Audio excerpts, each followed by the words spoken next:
Hello my dear friends, welcome to Careerwill. कैसे हैं आप सभी? सभी का स्वागत है, खैर मकदम इस्तकबाल। आज के सेशन में आज हम लोग एक नया टॉपिक स्टार्ट करने वाले हैं। टॉपिक का नाम है रेस्पिरेशन यानी कि श्वसन। तो सभी लोग लाइव आए और बताएं कि हमारी आवाज और तस्वीर आप तक पहुंच रही है। तो आज के सेशन का आगाज होगा, शुभारंभ होगा। So tell me, is everything okay? Am I audible and visible to all of you guys?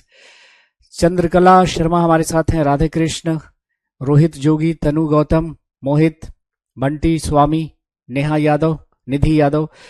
तो सभी का स्वागत है, खैर मकदम इस्तकबाल है। और इस उम्मीद के साथ कि मैं आप तक पहुंच रहा हूं, हमारी आवाज और तस्वीर आप तक पहुंच रही है, करते हैं आज के सेशन का आगाज बिना किसी देर के। अंजलि, बपन, विश्वास, चंद्रकला शर्मा, आकाश मिथिला से हैं। चलिए, तो सभी का स्वागत है।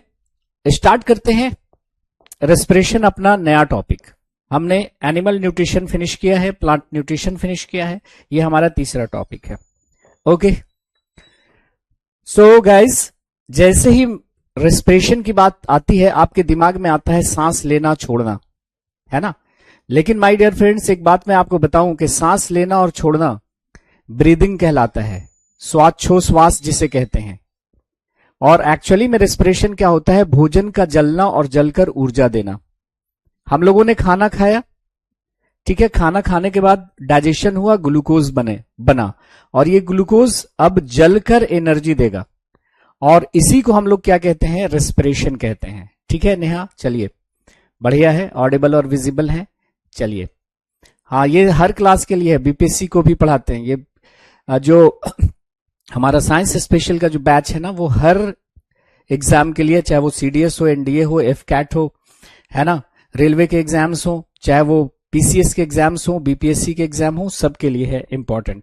तो चलिए, सबसे पहले हम डेफिनेशन पे आते हैं। रेस्पिरेशन, रेस्पिरेशन की डेफिनेशन है कि the process of releasing energy from food is known as what? Respiration. भोजन से, या हम यूं कहें पचे हुए भोजन से ऊर्जा मुक्त करने की जो प्रक्रिया है, वो श्वसन कहलाती है। तो ये हो गई डेफिनेशन अभी 10th लेवल की। इस डेफिनेशन को हम अपडेट करेंगे अभी आगे चल करके कि एक्चुअली में रेस्पिरेशन होता क्या है। तो the process of releasing energy from food is known as what? Respiration. भोजन से ऊर्जा मुक्त करने की प्रक्रिया श्वसन कहलाती है।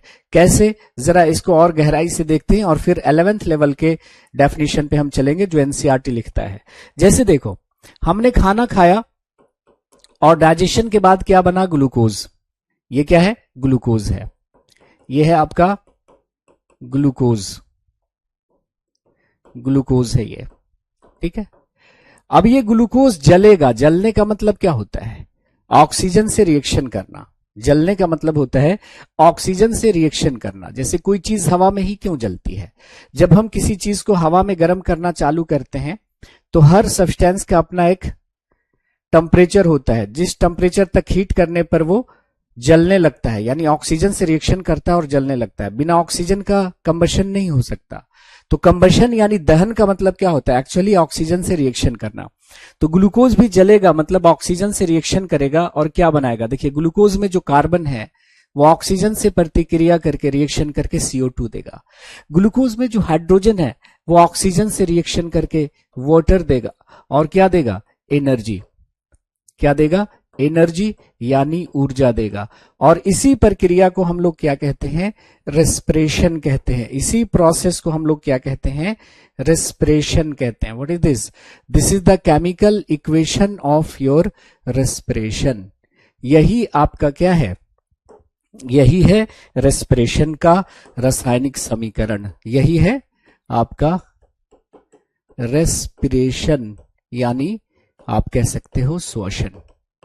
तो आपने क्या लिखा था कि भोजन का जलना, जलने का मतलब ऑक्सीजन से प्रतिक्रिया करना, भोजन का जलना और जलकर ऊर्जा देना क्या कहलाता है? श्वसन, या combustion of food is known as what? Respiration. So this is the chemical equation of respiration. ये श्वसन का रासायनिक समीकरण है। एक और रिएक्शन मैं आपको दिखाता हूं माय डियर फ्रेंड्स। देखिए, इस रिएक्शन पे जरा गौर कीजिए आप। ये क्या है? CH4। इसे हम लोग क्या बोलते हैं? मीथेन कहते हैं। What is this? This is methane. यह है आपका मीथेन, जिसको हम बायोगैस या गोबर गैस के नाम से भी जानते हैं, है ना। इसी को हम बायोगैस कहते हैं या गोबर गैस कहते हैं। इसका इस्तेमाल लोग ईंधन के तौर पे करते हैं, फ्यूल के तौर पे करते हैं।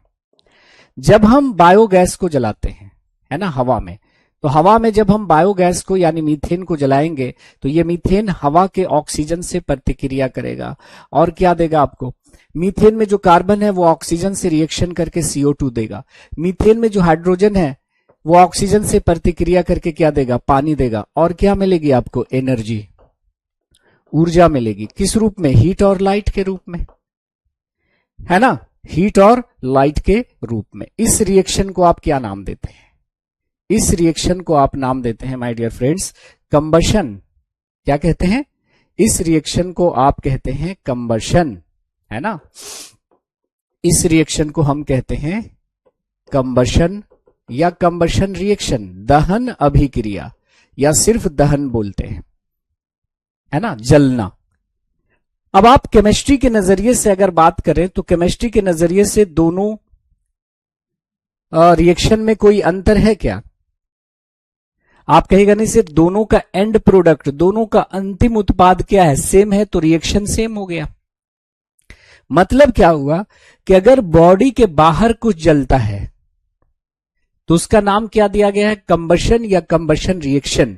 लेकिन यही रिएक्शन अगर बॉडी में हो रहा है, एनिमल बॉडी में या प्लांट बॉडी में हो रहा है, तो इसी रिएक्शन का नाम क्या दे दिया गया है, रेस्पिरेशन।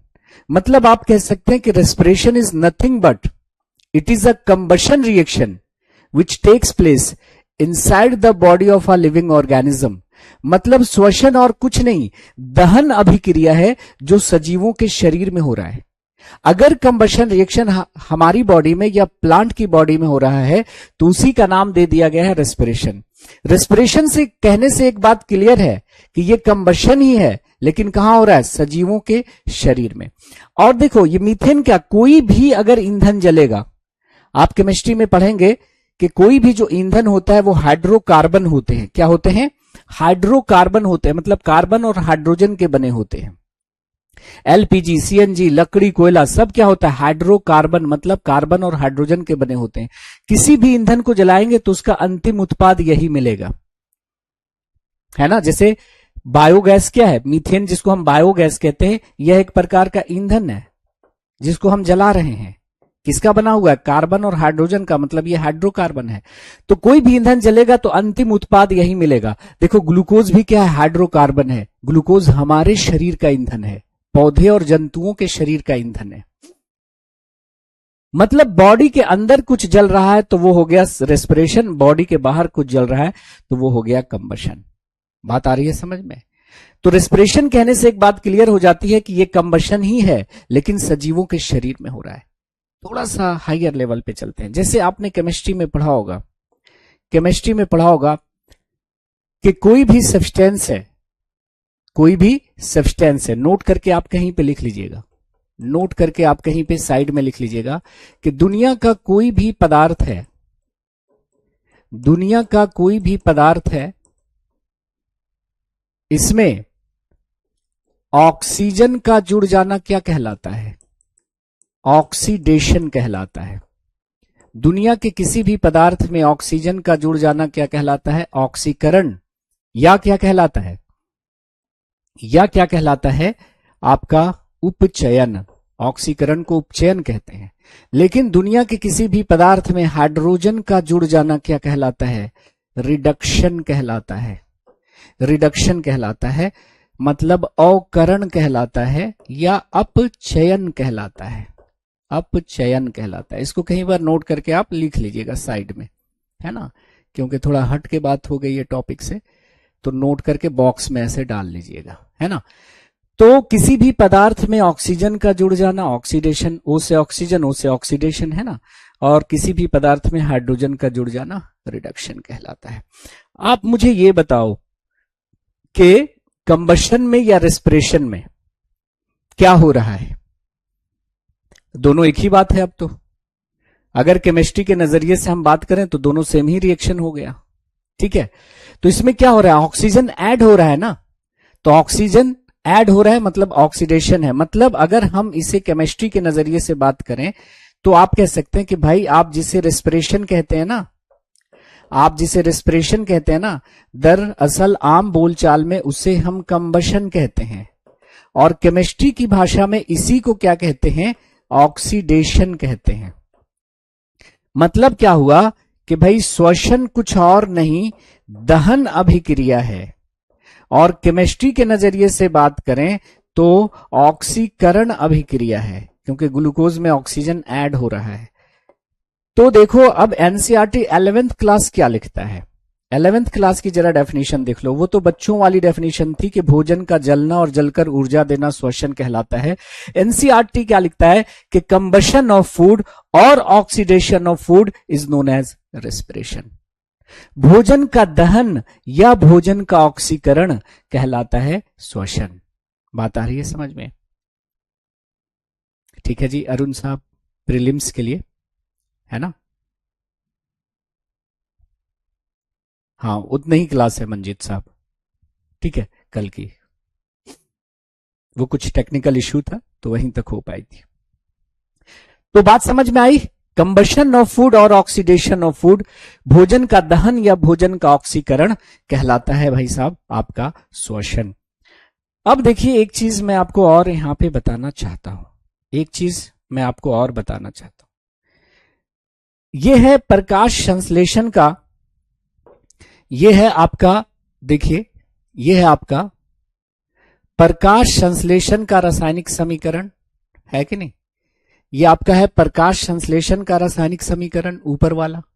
प्रकाश संश्लेषण में पौधे क्या करते हैं, CO2 लेते हैं। यहां पे इक्वेशन को बैलेंस कर दिया गया है, आप सिर्फ CO2 लिख सकते हैं, और पानी लेते हैं, और ऊर्जा कहां से लेते हैं, सूर्य प्रकाश से ऊर्जा लेते हैं, है ना?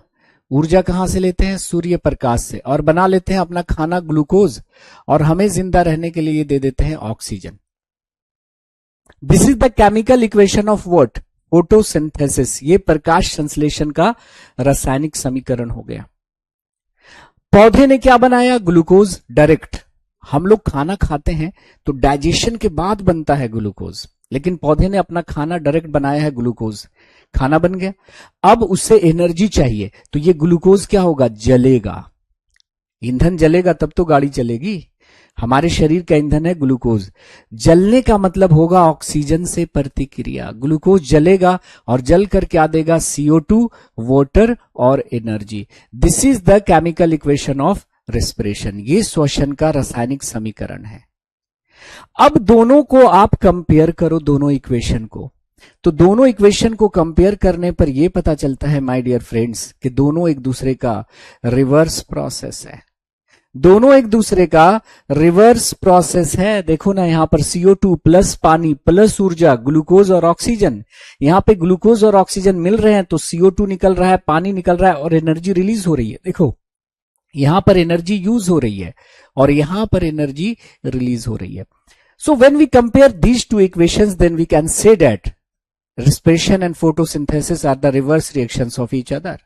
अगर हम इन दोनों रिएक्शन को कंपेयर करें, तुलना करें, तो देखेंगे कि श्वसन प्रकाश संश्लेषण की विपरीत प्रक्रिया होती है, और इसको हम वाइस वर्सा भी लिख सकते हैं। क्या लिख सकते हैं, वाइस वर्सा। मतलब इसका उल्टा भी सही है, इसका उल्टा भी सही है। वाइस वर्सा मतलब क्या होता है, इसका उल्टा भी सही है।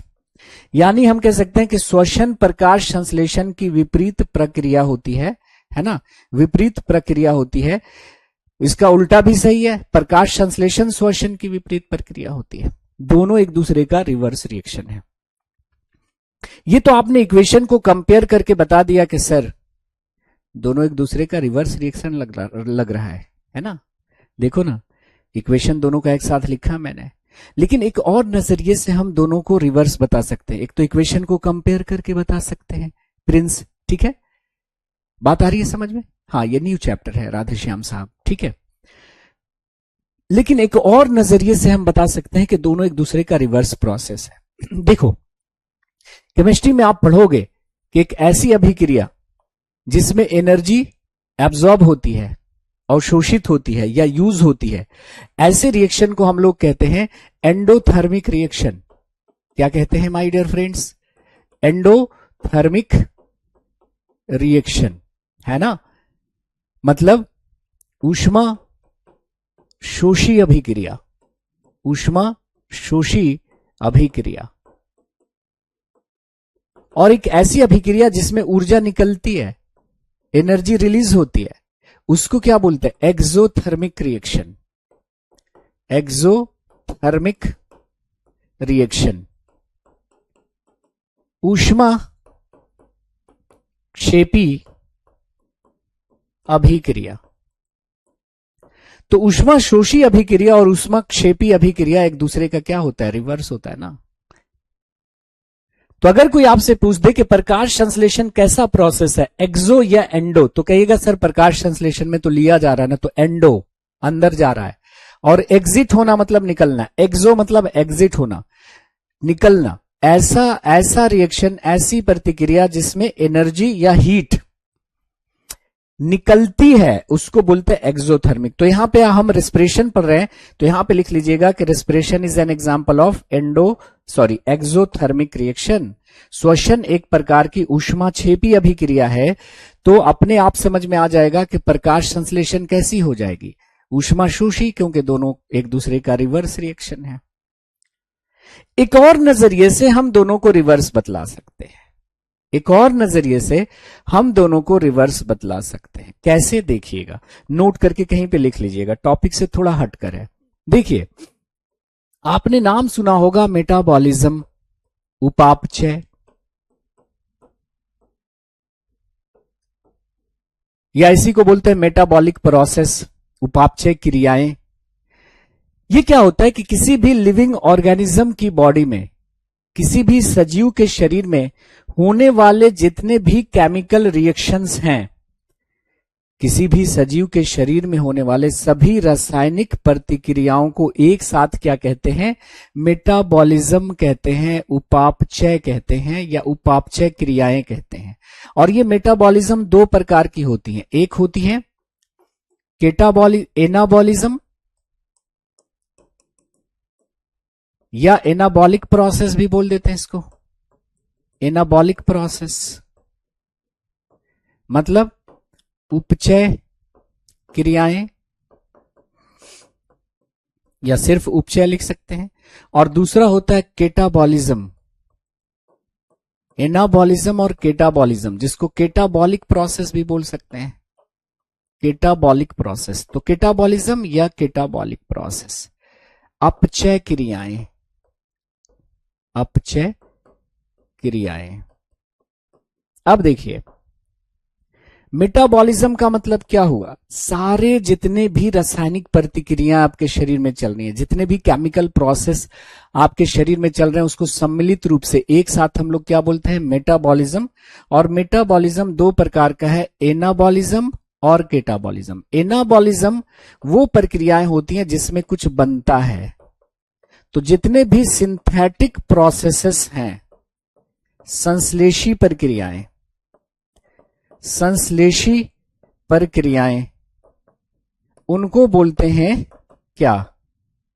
उनको बोलते हैं एनाबॉलिज्म। जैसे कि आपका उदाहरण हो गया फोटोसिंथेसिस, प्रकाश संश्लेषण।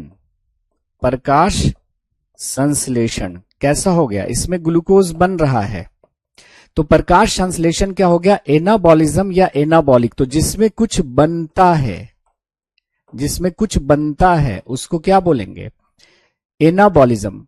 और जो डिस्ट्रक्टिव प्रोसेसेस हैं, डिस्ट्रक्टिव प्रोसेस हैं, विघटन क्रियाएं, जिसमें कुछ टूटता है, उसको क्या बोलते हैं? केटाबॉलिक। जैसे रेस्पिरेशन में क्या हो रहा है? ग्लूकोज टूटकर ऊर्जा दे रहा है, तो ये हो गया आपका क्या? केटाबॉलिज्म। तो केटाबॉलिज्म वो होता है जिसमें कुछ टूटता है, जिसमें कुछ बनता है, एनाबॉलिक। जिसमें कुछ टूटता है, केटाबॉलिक। दोनों को एक साथ हम क्या बोलेंगे? मेटाबॉलिक प्रोसेस या मेटाबॉलिज्म। तो बनने वाली प्रक्रियाओं को एनाबॉलिक और टूटने वाली प्रक्रियाओं को केटाबॉलिक। तो इस नजरिए से भी हम कह सकते हैं कि दोनों एक दूसरे का रिवर्स प्रोसेस है। देखो, प्रकाश संश्लेषण एनाबॉलिक या एनाबॉलिज्म का उदाहरण है, और रेस्पिरेशन केटाबॉलिक प्रोसेस का उदाहरण है। है ना। तो जिसमें कुछ बन रहा है एनाबॉलिक, जिसमें कुछ टूट रहा है केटाबॉलिक।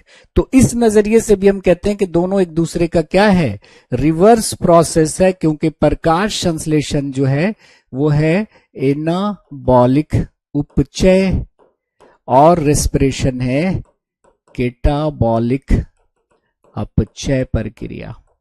तो यहां पे हमने लिख दिया है कि respiration is an example of catabolic process. श्वसन एक अपचय प्रक्रिया होती है। बात आ रही है समझ में?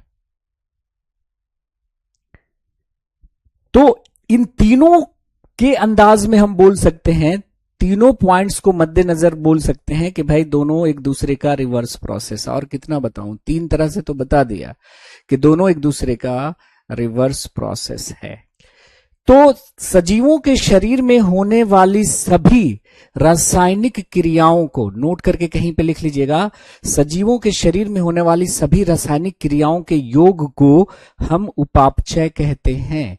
और उपापचय दो प्रकार के होते हैं, अपचय जैसे कि प्रकाश संश्लेषण मतलब जिसमें कुछ बनता हो, और श्वसन जिसमें कुछ टूट रहा हो, उसको केटाबॉलिक बोलेंगे। तो एनाबॉलिज्म में बनता है और केटाबॉलिक में टूटता है।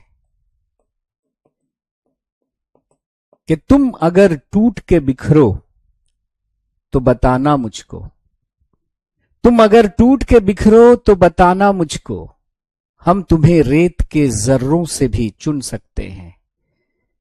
तुम अगर टूट के बिखरो तो बताना मुझको, हम तुम्हें रेत के जर्रों से भी चुन सकते हैं।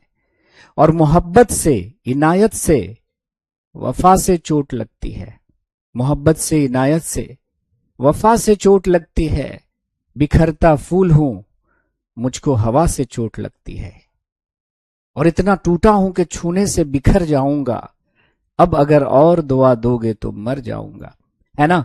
तो कहने का मतलब है जिसमें कुछ टूटे ऐसी प्रक्रियाओं को केटाबॉलिज्म या केटाबॉलिक, जिसमें कुछ बने ऐसी प्रक्रियाओं को एनाबॉलिक या एनाबॉलिज्म, और दोनों को एक साथ क्या बोलेंगे, मेटाबॉलिज्म। समझ में आया कुछ? राधे श्याम साहब, अंजलि, रोशनी सिंह। ओके, तो हमने अभी बस इतना देखा कि प्रकाश संश्लेषण और रेस्पिरेशन एक दूसरे का रिवर्स प्रोसेस है। एक घटिया सा सवाल पूछा गया, आप देख लीजिए। अब ये सवाल आपको घटिया ही लगेगा, जल्दी बताइए। शिव ओम साहब जवाब दीजिए।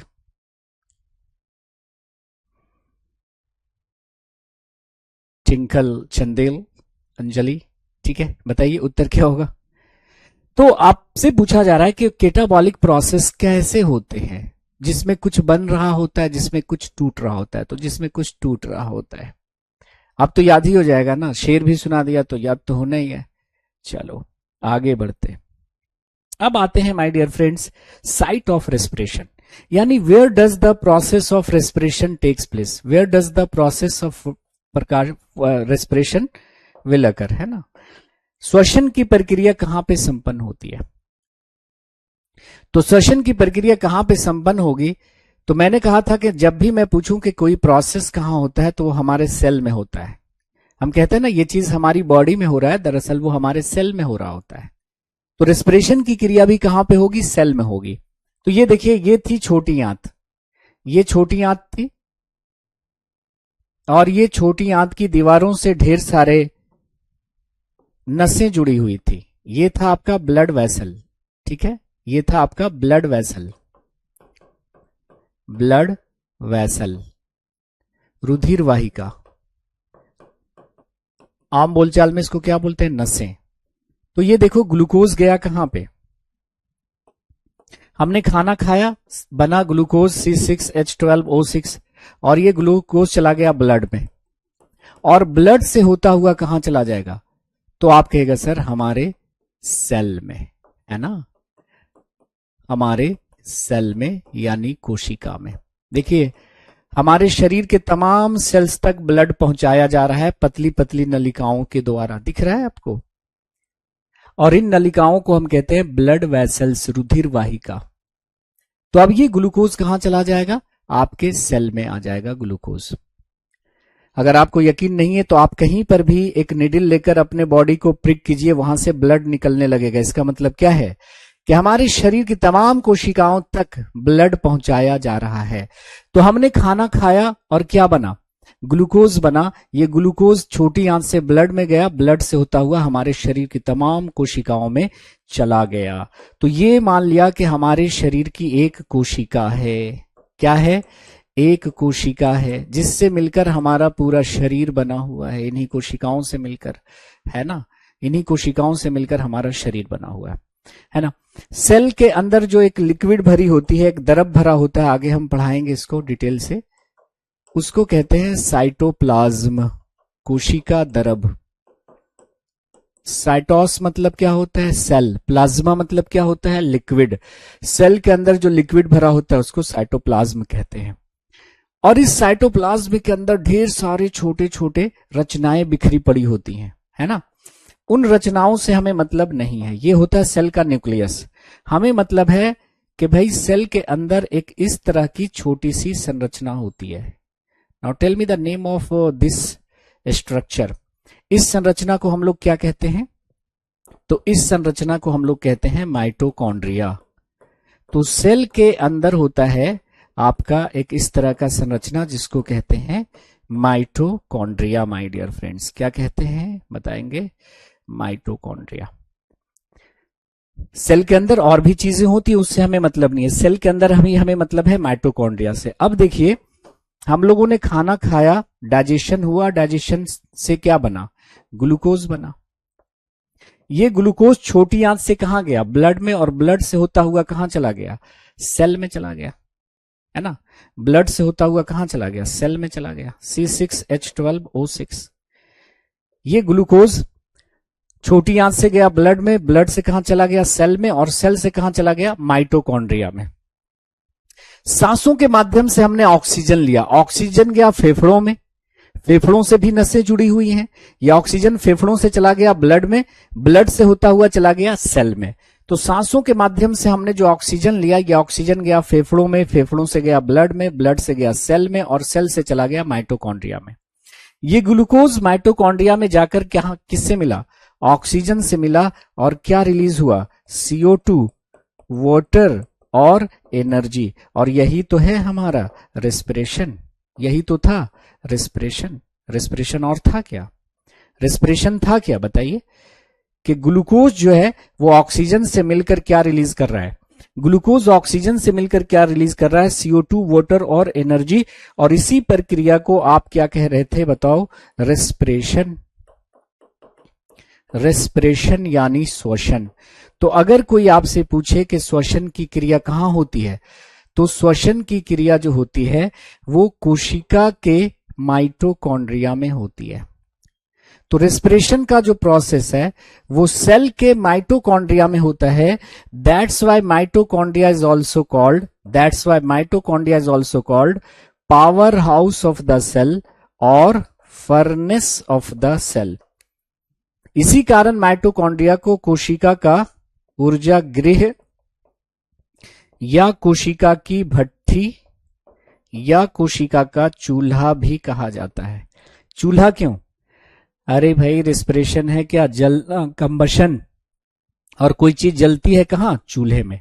तो अब जब कोई आपसे पूछे कि भाई श्वसन की प्रक्रिया कहां संपन्न होती है, तो कहिएगा गया श्वसन की प्रक्रिया कोशिका के माइटोकॉन्ड्रिया में संपन्न होती है।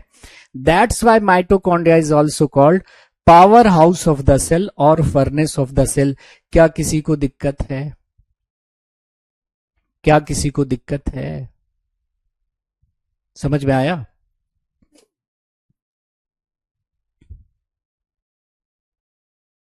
RX का मतलब होता है आप लीजिए, है ना। तो इस पॉइंट को जरा लिख लो। जैसे क्वेश्चन आपसे पूछ लिया जाए कि प्रकाश संश्लेषण की प्रक्रिया कहां होती है, ये तो एक्सप्लेनेशन मैंने दे दिया।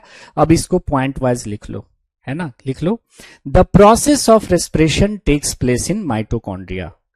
पॉइंट लिख लो, जो डायग्राम में दिख रहा है उसको हम लिखेंगे भी, ऐसे छोड़ेंगे नहीं अधूरा, ओके, ताकि जब हम पढ़ें तो हमें पॉइंट्स याद रहें।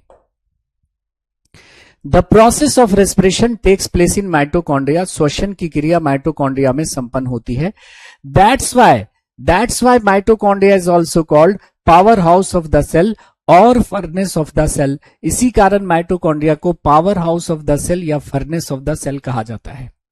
श्वसन की क्रिया माइटोकॉन्ड्रिया में संपन्न होती है, इसी कारण माइटोकॉन्ड्रिया को कोशिका का ऊर्जा गृह या कोशिका की भट्ठी या कोशिका का चूल्हा भी कहा जाता है। ठीक है, ये 2 पॉइंट पहले आप लिखो। तीसरा पॉइंट थोड़ा एक्सप्लेन फिर करना पड़ेगा। तीसरे पॉइंट में जो लिखा हुआ है पहले उसका एक्सप्लेनेशन देता हूं, फिर आ जाइएगा आप वापस। ये 2 जगह छोड़ दीजिएगा, 2 लाइनें है ना। इन सारे पॉइंट्स को एक साथ लिखना है आपको। जो नोट करके बातें चल रही है ना वो अलग से बॉक्स में आप लिखते जाइएगा, है ना, साइड में कहीं पर। जैसे हमने कहा कि श्वसन में होता क्या है, तो आपने कहा सर अभी तो देखा है हम लोगों ने 2-3 बार कि श्वसन में क्या होता है कि पौधे या जंतु में जो ग्लूकोज बन रहा है वो जलेगा। जलने का मतलब ऑक्सीजन से रिएक्शन करना, और जल कर क्या देगा, जल कर क्या देगा, CO2 देगा, पानी देगा और ऊर्जा देगा। यही तो है respiration. This is the chemical equation of respiration. बात आ रही है समझ में? थोड़ा सा आपको समझना पड़ेगा इस टॉपिक को, ताकि आपको रेस्पिरेशन में और ब्रीदिंग में बिल्कुल फर्क समझ में आ जाए, है ना। अब देखिए, रेस्पिरेशन के दौरान जो एनर्जी निकलती है, श्वसन के दौरान जो ऊर्जा मुक्त होती है, वो डायरेक्ट बॉडी में यूज नहीं होती। ये एटीपी के फॉर्म में क्या होती है, स्टोर होती रहती है, संचित होती रहती है। तो श्वसन के दौरान जो एनर्जी निकल रही है वो एटीपी के रूप में क्या होती है, स्टोर होती है। जब भी आपकी बॉडी को एनर्जी चाहिए, ये एटीपी टूटेगा और एनर्जी देगा। इसलिए, और ये एनर्जी बॉडी में क्या होगी, यूज होगी। फिर से सुनिएगा, श्वसन के दौरान जो एनर्जी निकलती है वो किस रूप में जमा होती रहती है, एटीपी के रूप में। जब कभी भी आपको एनर्जी की जरूरत पड़ेगी, ये एटीपी क्या होगा, ब्रेक होगा। ये एटीपी टूटेगा और टूट कर क्या देगा, एनर्जी, और ये एनर्जी आपकी बॉडी में यूज होगी। तो जब भी हमारे शरीर को ऊर्जा की आवश्यकता होगी, कौन देगा, एटीपी देगा। इसीलिए एटीपी को कहा जाता है energy currency of the cell. क्या बोला जाता है, energy currency of the cell, ऊर्जा की मुद्रा। ऊर्जा की मुद्रा कहते हैं। क्या कहते हैं, ऊर्जा की मुद्रा कहते हैं। करेंसी का काम क्या होता है, आप जिस देश में है उस देश की करेंसी यूज कीजिए, आपको सारा सामान मिल जाएगा। जब भी किसी चीज की जरूरत हो, उस देश की करेंसी यूज कीजिए, आपको मिल जाएगा। जैसे इंडियन करेंसी रुपया है, आप रुपए से कुछ भी खरीद सकते हैं प्रैक्टिकली, लेकिन रुपए से आप जिस्म खरीद सकते हैं, मोहब्बत नहीं। रुपए से आप आरामदेह बिस्तर खरीद सकते हैं, नींद नहीं, है ना। तो जब भी आपको एनर्जी की जरूरत होती है, एनर्जी कौन देता है, एटीपी। इसीलिए एटीपी को बोला जाता है energy currency of the cell. और एटीपी का जरा फुल फॉर्म आप लोग बता दो मुझे, कमेंट करो। What is the full form of ATP my dear friends, है ना। Tell me the full form of ATP, है ना, जल्दी बताए। जैसे अंजलि पूछ ही रही है एटीपी का फुल फॉर्म क्या होगा, तो एटीपी का फुल फॉर्म याद कर लीजिएगा, एडिनोसिन, एडिनोसिन ट्राइफॉस्फेट। क्या पूरा नाम है, एडिनोसिन ट्राइफॉस्फेट। Adenosine triphosphate. तो जो एनर्जी निकलेगी ना वो एटीपी में जमा होती रहेगी, जमा होती रहेगी, एटीपी के रूप में जमा होती रहेगी। और जब भी किसी आपको एनर्जी की जरूरत होगी, एनर्जी कौन देगा, एटीपी देगा। इसलिए एटीपी को बोला जाता है क्या, energy currency of the cell. बिल्कुल सही है निधि यादव, संगीता बिल्कुल सही है आप, आशीष कुमार बीना साहब बिल्कुल सही है, नेहा यादव क्या बात है, ठीक है। नहीं आधी नहीं, वो पूरी ही क्लास है, बीच में टेक्निकल इश्यू हो गया था तो हमने रेस्पिरेशन शुरू करना था कल, आज शुरू हुई है कि नहीं। चलो आगे आते हैं, टाइप्स ऑफ रेस्पिरेशन, श्वसन के प्रकार। अगला हमारा हेडिंग होगा टाइप्स ऑफ रेस्पिरेशन, श्वसन के प्रकार। वी ऑल नो दैट श्वसन दो प्रकार के होते हैं. Respiration is of two types. श्वसन कितने प्रकार के होते हैं? दो प्रकार के. पहला कहलाता है एरोबिक रेस्पिरेशन, आक्सी श्वसन या वायवीय श्वसन. कभी कभी किताबों में वायवीय श्वसन भी लिख देगा, कभी आक्सी श्वसन लिख देता है. और दूसरा होता है एन एरोबिक रेस्पिरेशन, अनाक्सी श्वसन या अवायवीय श्वसन. अवायवीय श्वसन. ठीक है. सो हम सभी जानते हैं कि respiration is of two types. श्वसन दो प्रकार के होते हैं, एक ऑक्सी होता है, एक अनाक्सी होता है. देखो एरोब मतलब क्या होता है? एयर. और एयर से यहां पे मुराद क्या है? ऑक्सीजन. एयर से मतलब क्या है? ऑक्सीजन. मतलब वो रेस्पिरेशन जो ऑक्सीजन के प्रेजेंस में होगा, वो रेस्पिरेशन जो ऑक्सीजन के प्रेजेंस में होगा उसको एरोबिक बोलेंगे, और जो ऑक्सीजन के एब्सेंस में होगा उसको एनएरोबिक कहेंगे. अब दोनों को कंपेयर करके एक स्लाइड पे मैं दोनों में अंतर दिखा दे रहा हूं, और इससे पूछे गए तमाम क्वेश्चंस जो है ना वो आपसे बन जाएंगे, वादा है. बस जिस्म और जान के साथ बस जुड़े रहिएगा हमारे साथ. कई लोग हैं कि क्लास में बैठे हुए हैं जिस्म के साथ, जान कहीं और घूम रही है ना.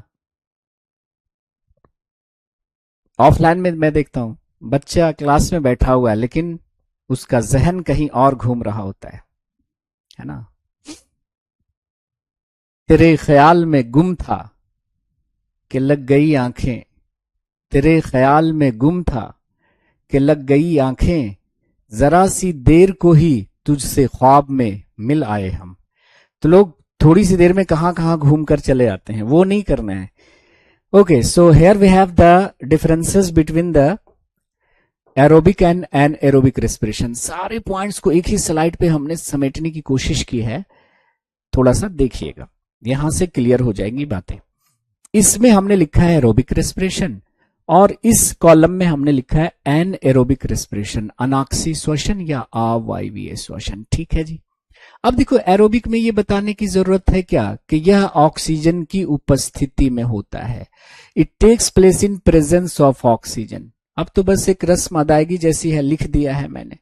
और एनएरोबिक का मतलब क्या होगा? ये ऑक्सीजन की अनुपस्थिति में होता है. मतलब एब्सेंट है ना, takes place in absence of oxygen.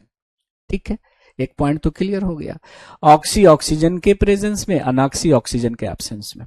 Now aerobic चूंकि ऑक्सीजन की उपस्थिति में होगा तो भोजन का पूर्ण दहन होगा, कंप्लीट ब्रेकडाउन होगा. किसका? फूड का. लेकिन यहां पे भोजन का कंप्लीट ब्रेकडाउन नहीं होगा, पार्शियल ब्रेकडाउन होगा. भोजन का आंशिक दहन होगा, पूरी तरह से नहीं जलेगा. नेक्स्ट, जब कंप्लीट होगा ब्रेकडाउन फूड का तो एनर्जी भी काफी ज्यादा निकलेगी. तो ऑक्सी श्वसन के केस में काफी अधिक मात्रा में ऊर्जा मुक्त होगी, और अनाक्सी के केस में काफी कम मात्रा में ऊर्जा मुक्त होगी. कितनी कम? अभी दिखाता हूं, है ना. So very small amount of energy is released as a result of anaerobic respiration.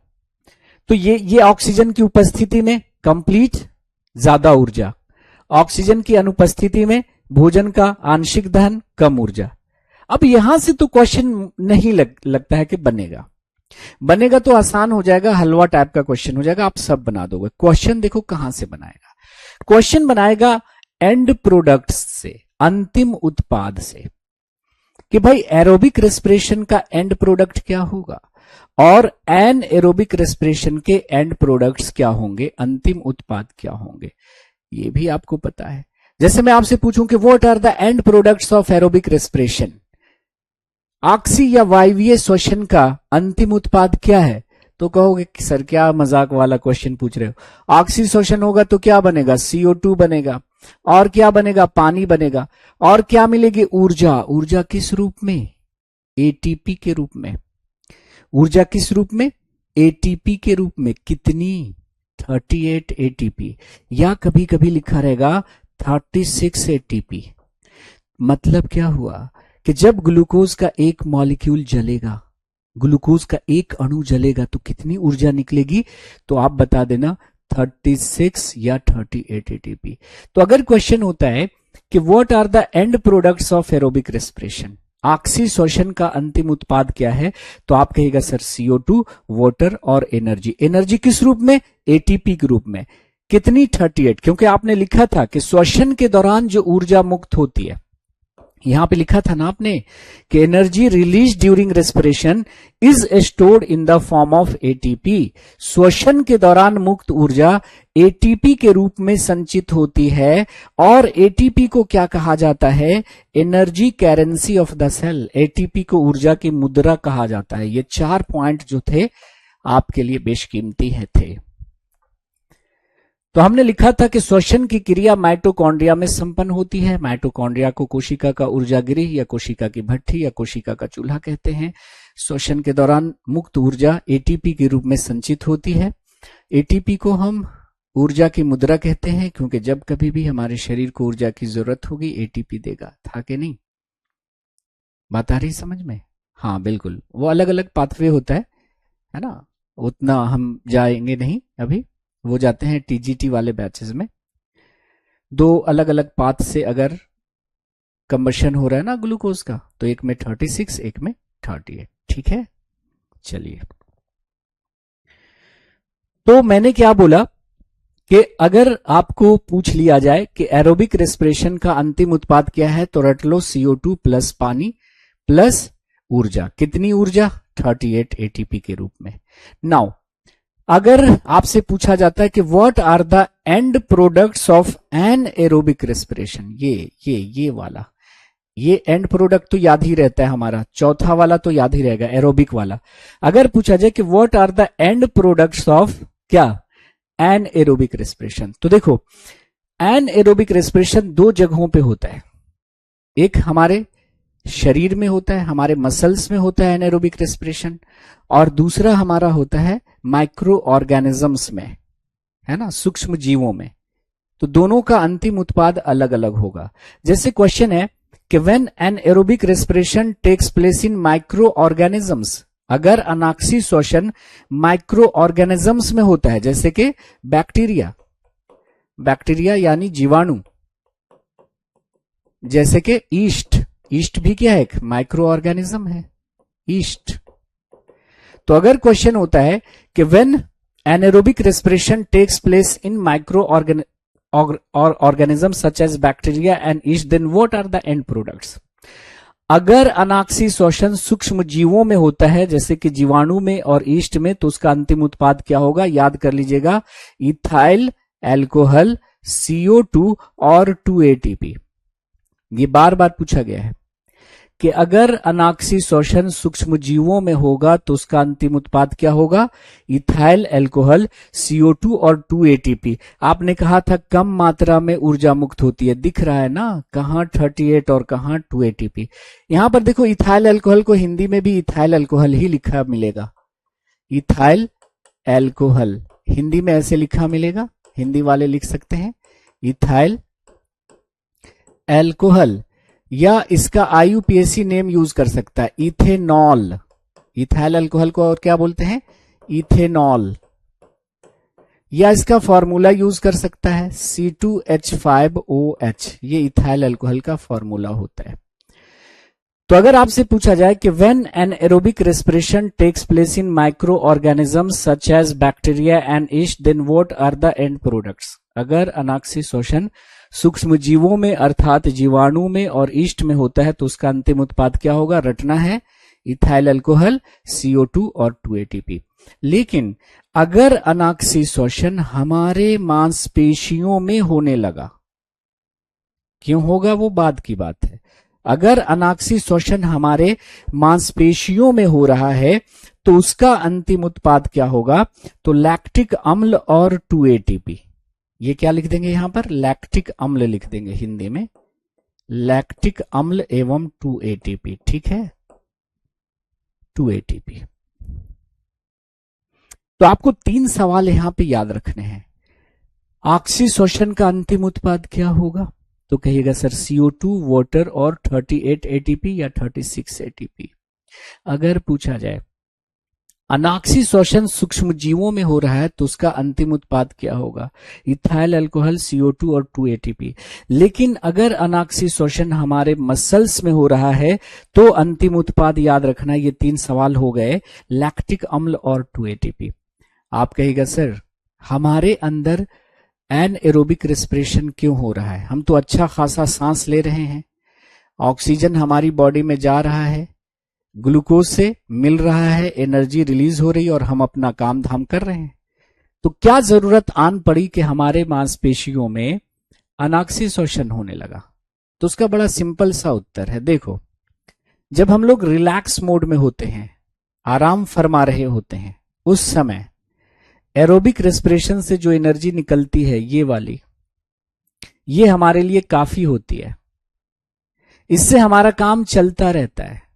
लेकिन जब हम लोग कोई कठिन परिश्रम का कार्य करते हैं, कोई हेवी फिजिकल वर्क, कोई हेवी फिजिकल एक्सरसाइज, उस समय एरोबिक रेस्पिरेशन से निकलने वाली एनर्जी कम पड़ जाती है, इससे हमारा काम नहीं चल पाता। एक्स्ट्रा वर्क के लिए एक्स्ट्रा एनर्जी चाहिए ना, तो ऐसे समय में हमारे मांसपेशियों में एनएरोबिक रेस्पिरेशन शुरू हो जाता है। भले ही इससे बहुत कम मात्रा में एनर्जी निकल रही है, लेकिन ये एनर्जी लगातार और बड़ी तेजी से रिलीज होती है और हमारी एनर्जी की नीड को कंपनसेट कर लेती है। मतलब ये तो चल ही रहा था, बाकी जो एनर्जी घट रही है उसकी भरपाई इससे हो जाती है। एक्स्ट्रा वर्क के लिए एक्स्ट्रा एनर्जी यहां से आ जाती है। लेकिन इसका एक ड्रॉबैक भी है, एनर्जी तो निकल रही है लेकिन उसके साथ साथ और क्या बन रहा है? लैक्टिक एसिड, और ये लैक्टिक एसिड हमारे मसल्स में जमा होता रहता है, जिसकी वजह से मांसपेशियों में दर्द या थकावट महसूस होती है। तो एक क्वेश्चन पूछा जाता है कि मांसपेशियों में दर्द या थकावट की वजह क्या होती है? तो लैक्टिक एसिड का जमा हो जाना। और जब कोई आपका हाथ पैर ऐसे दबाता है तो इस लैक्टिक एसिड का डिकम्पोजिशन होता है और आपको दर्द से राहत मिलती है। आप कभी कहते नहीं कि छोड़ दो हो गया, है ना, बहुत मजा आता है। ज्यादा दर्द है तो गर्म पानी से सेकने को कहते हैं लोग। गर्म पानी लैक्टिक एसिड को बहुत जल्दी डिकम्पोज करता है। और कहीं से पिट पिटा कर आ गए और ज्यादा दर्द है तो गर्म पानी में नमक मिलाकर सेकने को कहा जाता है, क्योंकि गर्म पानी में आप नमक मिला देते हैं तो वो लैक्टिक एसिड को और जल्दी क्या करता है?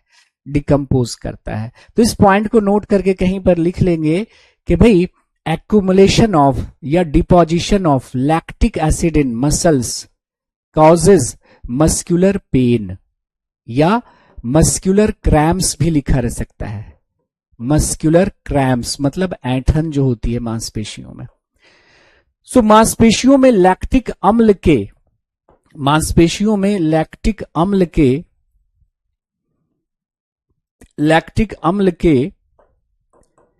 एकत्रित हो जाने के कारण दर्द या थकावट महसूस होती है। और दर्द जो है वो जिंदगी में बहुत काम की चीज होती है। अगर दर्द ना हो तो खुशी का एहसास अधूरा रह जाएगा। अगर अंधेरे ना हो तो रोशनी का क्या मतलब होगा? तो ये जो दर्द है, ये दर्द दिलों के कम हो जाते, मैं और तुम गरहम हो जाते। पर दिल में जो दर्द होता है, देखिए ब्रेन और हार्ट में जो दर्द है उसको छोड़कर बाकी जगह की जो दर्द होती है वो लैक्टिक एसिड की वजह से होती है। दिल में दर्द की वजह अलग होती है, जब हम दिल पढ़ेंगे तो बात करेंगे वहां पर। ठीक है जी, हाँ जी, स्वेलिंग भी आ जाती है। बात आ रही है समझ में? हाँ, लिविंग ऑर्गेनिजम्स में भी होगा, बिल्कुल। अहम शुक्ला साहब, हम लोग पढ़ रहे हैं ह्यूमन के बारे में, लेकिन सारे जो लिविंग ऑर्गेनिजम्स हैं, हायर ऑर्गेनिजम्स, उनमें होगा ये। ठीक है, चलिए तो आज रहने देते हैं हम लोग इतना ही। नेक्स्ट क्लास में हम लोग बात करेंगे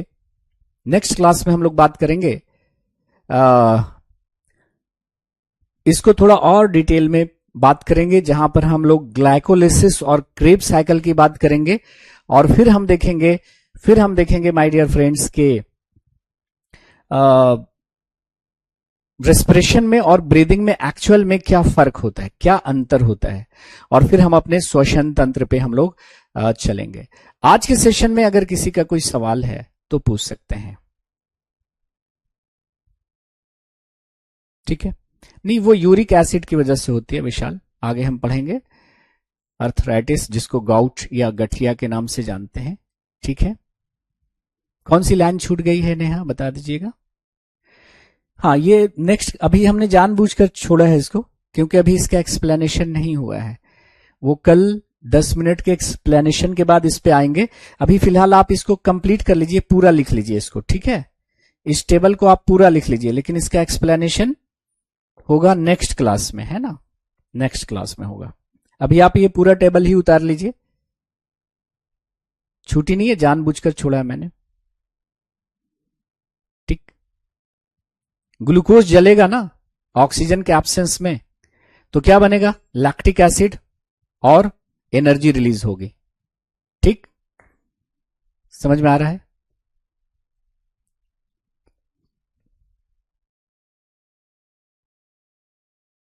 और देखिए हमने प्लांट न्यूट्रिशन का ऐड कर रखा है, आपने देख ही लिया होगा, है ना। प्लांट न्यूट्रिशन की अगर हम बात करें तो प्लांट न्यूट्रिशन का हमने प्रैक्टिस सेशन जो है वो अपलोड कर दिया है। आप लोग उसको जाकर अपना अपना स्कोर जरूर बताइएगा, अपना अपना स्कोर आप लोग बताइएगा कि आपने कितना परफॉर्म किया है। एनिमल न्यूट्रिशन का भी बताइएगा, ठीक है। तो हमारा जो यूट्यूब चैनल है उस पे हम प्रैक्टिस डालते रहेंगे, जैसे ही टॉपिक एंड होगा प्रैक्टिस चली जाएगी। यूट्यूब का नाम है साइंस बाय जुबैर एहसानी, और फेसबुक और इंस्टा पे भी मैं इसी नाम से हूं। और लेक्चर की जो पीडीएफ है वो हमारे टेलीग्राम चैनल पे मिल जाएगी। टेलीग्राम चैनल का नाम है साइंस का सुरूर। क्या है, साइंस का सुरूर। किस बैच से हैं, स्कोर जरूर उस पे लिखिएगा, कितना स्कोर आप लोग कर पा रहे हैं, उस हिसाब से फिर हम लेक्चर को मॉडिफाई करेंगे, है ना। तो इसको जाकर सब्सक्राइब कर लीजिए, और आपके जितने दोस्त हैं जो सीरियस हैं पढ़ने में, जो चाहते हैं कि हाँ हम सही अंदाज में साइंस को समझे, अपने जिस्म को समझे, क्योंकि आपका बॉडी क्या है, एक सबसे बेहतरीन मशीन है, तो उनको शेयर कर दीजिएगा जो सच में सीरियस होकर पढ़ना चाहते हैं, है ना। और जो सीरियस नहीं उनको तो शेयर करने की जरूरत नहीं है, ठीक है जी। तो हमें अच्छे बच्चे चाहिए, अच्छा क्राउड चाहिए, ताकि उनका सिलेक्शन हो सके। तो जो लोग भी सीरियस हैं जरूर आप हमारा यूट्यूब चैनल उसके साथ शेयर कर दीजिएगा। और बीच बीच में हम रील्स वगैरह बनाते रहते हैं, उन रील्स को भी आप देखिएगा एग्जाम के समय में, है ना, जैसे साइंटिफिक नेम्स वगैरह का। तो आज के लिए इतना ही गाइस, मिलते हैं अगले सेशन में, है ना। Have a nice day, take care, bye bye, जय हिंद, थैंक यू वेरी मच, ठीक है। चलिए मिलते हैं। तो YouTube पर अपना अपना स्कोर जरूर लिख दीजिएगा, प्लांट न्यूट्रिशन का भी, और फिर एनिमल न्यूट्रिशन का भी स्कोर आप लोग बताइएगा कि कितना। 40 क्वेश्चन होंगे एनिमल न्यूट्रिशन में, तो 40 में से कितने मार्क्स आए, आप किस बैच के हैं वो लिख दीजिएगा, ठीक है। तो आज दीजिए इजाजत, मिलते हैं अगले सेशन में। Have a nice day, take care, bye bye, जय हिंद, thank you very much, see you again.